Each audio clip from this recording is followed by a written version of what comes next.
Hello dear student, आप सभी का स्वागत है आपके प्यारे से चैनल रोहित मैथ्स एकेडमी पर। आज की वीडियो में हम सीखने वाले हैं सबसे मोस्ट इम्पॉर्टेंट टॉपिक कक्षा 10वीं गणित का माध्यक विधि, जो पेपर में हर साल आती है। ये टॉपिक देख लोगे तो आपके बोर्ड एग्जाम में 4 नंबर के हो जाएंगे, फिक्स हो जाएंगे। प्रश्न क्या है? मासिका इकाइयों में है, संख्या देख सकते हो 65 से 85, 85 से 105, 105 से 125, 125 से 145, 145 से 165, 165 से 185, 185 205। 4, 5, 10, 20, 14, 8, 4 उपभोक्ताओं की संख्या है। अब माध्यक में क्या है? 3 बॉक्स बनते हैं। देखो, पहला वाला बॉक्स बिल्कुल देख के लिखा, सेकंड वाला बॉक्स देख के लिखा। अब थर्ड वाले बॉक्स में क्या होता है? क्रॉस में नंबर को प्लस करते हैं। कैसे प्लस करेंगे? देखो, 4 का 4 मैंने सेम लिखा, क्रॉस से पहले प्लस कैसे करेंगे? देखो, 4 का 4 सेम लिखा, अब 4 को 5 में जोड़ना है। 4 + 5 कितना होता है? 9। 9 में 10 जोड़ेंगे, 9 + 10 19, 19 से 20 जोड़ेंगे, 19 + 20 39, 39 14 जोड़ेंगे, 39 + 14 कितना होता है? 53 हो जाएगा।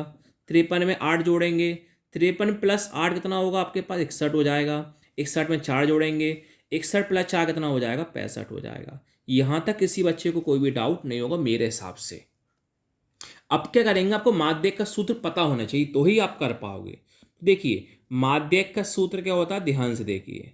माध्यक का सूत्र होता है L + n/2 माइनस का CF/F(H)। अब आपको n का मान नहीं पता, l का मान नहीं पता, f का मान नहीं पता, h का मान नहीं पता। सबसे पहले क्या करना होगा? आपको मानों को निकालना होगा। जब आप मान निकाल लोगे तो आसानी से सूत्र मान रख देंगे तो हमारा आंसर ज्ञात हो जाएगा। अब हमेशा ध्यान रखना, जो भी आपके पास लास्ट वाली संख्या होती है इसको क्या माना जाता है? n माना जाता है। क्या माना जाता है? n। अब क्या करते हैं? देखो, यहाँ पर सूत्र होता है n/2। n का मान कितना है? 65। n के कितना आ जाएगा? 65 बटे में कितना है? 2। अब 2 का भाग देंगे। 2 के बारे में 5 6 कितनी बार में आते हैं? 3 बार में। 2 के बारे में 5 कितनी बार में 5 नहीं आता, लेकिन 4 कितनी बार में आता? 2 बार में। तो यहाँ से 1 बचेगा। कितना बचेगा? 1। अब 2 के पाड़े में 1 आता है क्या? नहीं। क्या लगाओगे? पॉइंट। 1 के बाद क्या लगाओगे? 0। तो 2 के पाड़े में 10 कितनी बार में आता है? 5 बार में।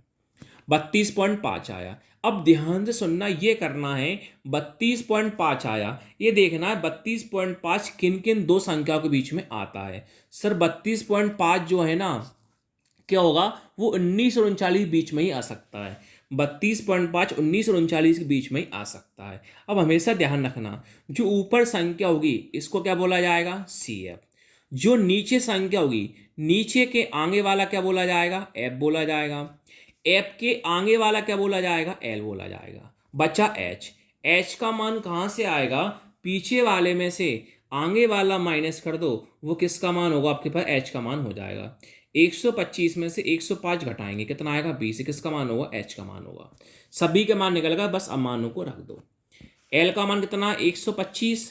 तो L किया गया 125 प्लस का प्लस। n/2 का मान 32.5, तो n/2 का मान कितना आएगा? 32.5 माइनस का माइनस। CF का मान कितना है? 19। तो CF का मान आप कितना रख दोगे? 19 बटे में देखो, F का मान कितना है? 20। तो F का मान कितना आ जाएगा? 20 इंटू H का मान देखो, H का मान 20। तो H का मान कितना आ जाएगा? 20। आगे बढ़ते हैं। 125 मैंने सेम लिखा, प्लस का प्लस। पहले 0.5 को भूल जाओ, 32 में से 19 घटाओ। 32 माइनस 19 कितना होता है? 13 होता है। और 0.5 का क्या है? 0.5 है। बटे में कितना है? 20 है। इंटू में क्या है? 20 है। अब देखो आगे, सब लोगों को पता है गुणा करने पर ऊपर नीचे संख्या क्या होती? कैंसिल। 20 से 20 क्या हुआ? कैंसिल। कितना बचा? 125 प्लस 13.5, इनको जोड़ दो। 125 और 13 कितना होता है? 138। और पॉइंट कितना? 5। यही आपका फाइनली आंसर हो गया।